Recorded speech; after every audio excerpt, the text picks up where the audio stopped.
All right, can you hear me? All right, I'm really excited about the micro market so that every second Tuesday I can stop there and get some batteries for the microphones before this meeting. It'll be great once that's open. So I'm here today to... All right, you want my mask on or off? All right. Yeah, I look forward to the day we don't have to ask that question anymore. Hopefully soon. So today I'm going to talk a little bit about the billing and the Westminster Village credit. I'm hopeful that I don't have to answer a lot of questions because we have a sample now to look at. And your bills will probably be out in the next couple of days, and they'll hopefully be correct. I'm pretty sure Garth is working hard on that and his team. Garth is also going to sit in for me next week and do the Let's Talk that's scheduled for next week. So you can ask him some detailed questions, and the bills will probably be out before that Let's Talk, if not in the next couple of days. So the big question on the Westminster Village dollars that people are asking, and I can come over to that side as well, but what you'll see on your bill that comes out is you'll see the Westminster Village credit, and you'll see the amount. And there's good news and bad news. So I know the last couple months we've been talking about that amount will be subtracted from any services other than your monthly service fee. So we're not able to do that this month. So even your monthly service fee will be subtracted from that. So there's no limit on it. So it's good news for you. There won't be any waste on your Westminster Village dollars. One of the things I know from talking to Nick and Philippe is people were really conservative and didn't spend all of their dollars in January because they're afraid they're going to get a big bill. So any amount that this is will be subtracted from your total. So the whole total, no matter what's on there, including monthly service fees. So nobody in January, for the February bill that comes out, should have any leftover dollars that they don't get to use. The same is going to be true for the March one. It's going to take us about 90 days to get it to only subtract from these other items, housekeeping, food service, concierge. But eventually it will do what I said, which is only subtract from those items and not your rent. But the first couple months, it'll subtract from your rent as well. So there should be no wasted dollars of anybody. So it should be even a bigger benefit than what we had hoped. And again, that's our long-term goal anyways, is to do that so that you can use those credits no matter what. So if somebody's gone the month of February and they don't buy any meals, that money will be subtracted right off their rent, their monthly service fee. So this is how your bill should look. Pretty close. Some of the wording may change over the next couple of weeks because we're going to change internet, TV, phone bundle to communication bundle so it matches up to the employee handbook and how we talk about it.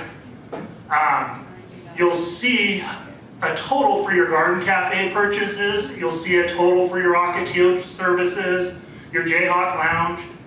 That's how those will be broken out. Those people who want a detailed receipt. So if you want something that says, on January 1st, I ate in the Garden Cafe and I had a scoop of ice cream and a coffee and a tuna fish sandwich, we can print out or email you every bit of detail. Most residents don't want that. If we sent the bills with all the detail of housekeeping, food service, and home health, your bill will be 70 pages long. But if you want that, we'll make that available to you. And right now, the best place to go for that detail, if it's food service related, you want to go to Nick or one of his leadership team employees, and they can print that. If you decide that's something you want every month, we'll set something up to make sure that reoccurring wise, we put that in your box every month. But we're not going to distribute all that detail currently, at least not in bulk. It would be foolish on us to do that. But those people who want it will make it available. The same with home health. So on your home health bill, you'll see a home health line with charges, but you won't see a visit on January 1st and 2 visits on January 2nd and a visit on January 3rd. You'll just see the subtotal amount for the month. If you want that detail, home health, so Lori will be able to print out that detail for you if you want to see all the days and the visits and why. So again, these will all be subtotals for the month. Up here will be your credit, and your credit will be subtracted from the total charges. So it should be very simple. Every dollar of that credit will be used for the first couple of months, at least as we're allowing it for here. We will eventually get into where I said, where it's just from food, internet, or the bundle and those other items. So again, your bill should look pretty similar to this when it comes out in the next couple of days. Any questions specifically about this? No question? Yes, Bonnie? I can talk loud enough. Okay, I'll repeat the question. Okay, if we pay a year in advance, Yep. like several people do, Yep. then that won't be taken out of that, because that was zero anyway, correct? Correct. So if you prepay your monthly service fee, you'll just see a credit for the next month, a negative balance, more than likely, if you didn't use all of your dollars on something else. So if these add up to less than this, then you'll see a negative credit go up there. So your balance for next month will be, start off minus $27 instead of $27. Yes? I was wondering about when you order groceries, and it's maybe a pretty hefty bill, is there any way that we can just pay for those groceries when they arrive, instead of having it added to our bill? So there's not. If you go through the concierge and order groceries, it's going to show up as concierge right here in the dollar amount. And just because we're trying really hard to not touch your credit cards. Now, we can help set you up where you can order directly through Fry's or Safeway if you want to use a credit card, but then you would be the one ordering it. So if we're doing it, we're putting it on the bill. I have a question. Yes. We seem to get double billing, one for my husband and one for myself. It doesn't come together, it's totally separate. How is that going to work? I can't answer that. That's a great question for next week for Garth. He's shaking his head. So I'm not really sure that far into the details. Does it require a divorce? I don't think so. I think it'll work out. I'm just not sure how it's going to look on the bill or how that actually works. All right, everybody think this is a good idea? This is going to work? It's pretty good, close to what we talked about, if not better right now. And again, I encourage you, again, the goal of this is not so that you don't eat. Because I've heard a number of people say, well, if I don't eat, then my rent will go down. It's like, continue eating.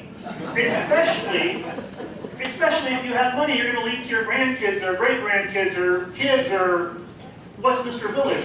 Enjoy your meals. Don't use this as a way to subtract from your rent. If you're getting resident assistance, don't stop eating so that you get less resident assistance. Continue eating. The reason that we haven't been able to go to this program in the past is the fear of people will stop having the meals they're supposed to, or they'll stop having housekeeping to get their rent down. Our goal is not to do that. If you're out of town and you don't use that, or you eat in the cafe, which is less expensive than Ocotillo, it's to give you more flexibility. It's not to preserve a legacy for your family. It's not to cover everything under those dollars. It's to give you the freedom of using those dollars where you want.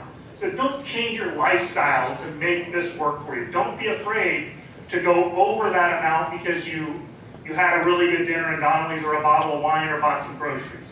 Again, the goal with this is to give you more flexibility, not less of self kind of pushed on yourself. So again, make sure you're enjoying living at Westminster Village and utilizing those programs. I have a question. Yes. Is there any way that we can get a printout of that? Because there are many people who will hear you but don't understand it unless they see it. Yes. So Anna's got a copy of it, so we can put it on the portal. We can make some copies available at the front desk. Not right now, though, like later today. Yeah, absolutely. So before tomorrow. That's good, because there are so many people that understand it, and they're trying to explain it to somebody, and then they're handwriting it, and then it goes, right out the window. And so I think visually, that would be a great help. Yeah, and you will get the bills probably this week, so you'll see yours. And again, but we will definitely make it available, the sample here. Thank you. Yep. Hi, you mentioned concierge. What events are billable with concierge? So, dry cleaning, your car wash, that's billable? Dry cleaning is directly with the vendor. Oh, okay, sorry. But the car wash would be, I think the grocery, some of the grocery program goes through concierge, Uber, post office. Uber, post office, Lyft, yeah. Greeting cards will probably show up under concierge, you're right. Prescriptions? No. We don't pay for prescriptions, so that'd be a direct billing to you. Tom, Yes. is there a possibility that we could get a sheet on what's billable at concierge and what is not billable? Yeah, I think we put that out, but I think somebody did ask, and I think somebody's working on a list now again to put that out again because people were asking, what are some of those other services we provide that can be charged to your room? So yeah, we'll get that out again. Any other questions on this? Save your hard questions for Garth. Don't cut him any breaks. Just really be prepared for him. I just wanted to say that the greeting cards are a donation, so that's wouldn't go on concierge. So it does. We don't accept the cash anymore, so when you go and buy the greeting cards, it gets charged to your apartment, and then the same thing for employees, it gets charged to our account. Now, we keep track of that separately, but it will show up on your bill just like a purchase of stamps would.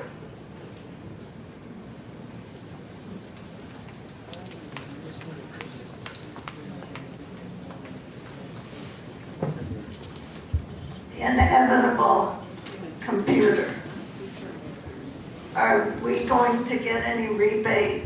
You know, like 2 weeks in December, I had no computer. I never have computers on weekends. I get all my emails on Monday.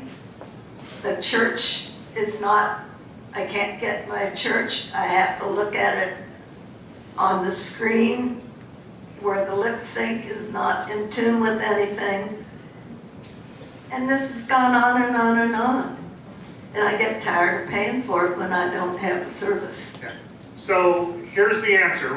I think we're almost done with. I try to look at the number of work orders every day, and I think we've dwindled them down to almost nothing. Once I'm sure we don't have an IT problem with the internet, then we'll figure out what we're going to do for those people who had. You mean we're supposed to be putting in a work order every weekend because we don't have service? So if you don't have service and we don't know about it, we can't fix it. So yes, if you're having an IT issue, please put a work order in. I'll put one in for the Yeah. past 2 months then. So, but because again, if we aren't here on Sunday watching church service, if nobody tells the front desk, we don't know there's an outage out there. So the number of work orders are almost zero with internet at this time. So if that's because people aren't calling, then we need to know that. So please do. I will call you every day. Yeah, so, and again, that's the only way we'll solve the issue. And the issue's been a number of things, but please do if you're having trouble. Let us know. And then what we will do is I will find a solution, and it won't be what people want because I've had people say, well, I'm not gonna pay the $90 till we get internet. But the reality is that $90 doesn't just represent internet. It's TV, it's phone, it's multiple things. So we will come up with a solution once we've solved the problem. Another question, if you're going to bring up TV, Yes. when we were going in November, we were going to get to fill out the form of what channels and what programs we prefer to watch. November's long gone, and we still haven't had forms to fill out of what we want on our TVs.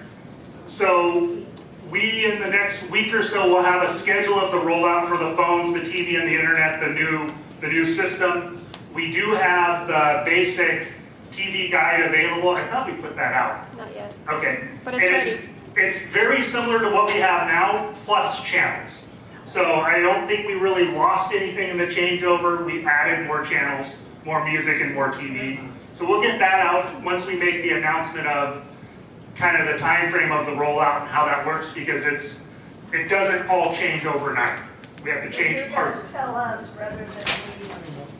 So we're going to do two things with the TV. We're going to have what we already have, and then with the new system, what we have the ability to do is see how many people are watching this channel. So in the past, when we wanted to change a channel, Tom Tucker would change a channel, and 25 people would come in and go, I can't believe you took Lifetime away to give us the tennis channel.